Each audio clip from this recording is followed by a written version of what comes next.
చేస్తున్నామని చెబుతున్నారు. ఇది ఒక విచిత్రం. ఇంకొకటి ఏంటంటే ఇవాళ అందరికి ఒక షాకింగ్ పాయింట్, ఇవాళ ఎవరు నేను అది వార్తను ఎంత చక్కగా మలచొచ్చో చూడండి.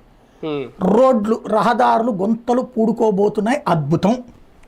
ఇది ఒక ఆస్పెక్ట్ వార్త.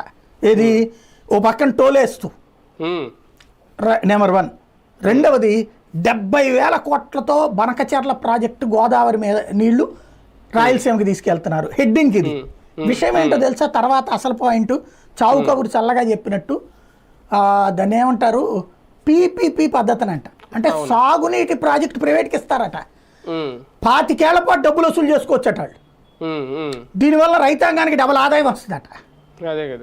ఏం డబుల్ ఆదాయం వస్తుంది? ఇవాళ ఆదాయంతో పోల్చుకొని డబుల్ బాగానే ఉంది.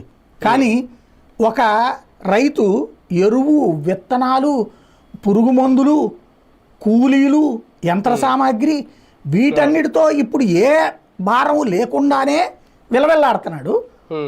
అట్లాంటి అతను కొత్తగా ఇది చేయగలుగుతాడా? అంటే నీళ్ళకు కూడా డబ్బులు కట్టగలుగుతాడా? ఇప్పటికే మనం మంచినీళ్ళు అనేది చాలా ప్రాంతాల్లో మంచినీళ్ళు కొనుక్కుంటున్నాం డబ్బాలతో. ఇదివరకు రోడ్ల పక్కన ట్యాంకర్ల దగ్గరికి వెళ్ళి పట్టుకునే రోజుల నుంచి ఇప్పుడు ఎక్కడ నీళ్ళు అమ్ముతున్నారో ఆ సెంటర్కి వెళ్ళి డబ్బాలతో తెచ్చుకుంటున్నారు. ఒకప్పుడు లేడీసు చంకలో బిందె పెట్టుకు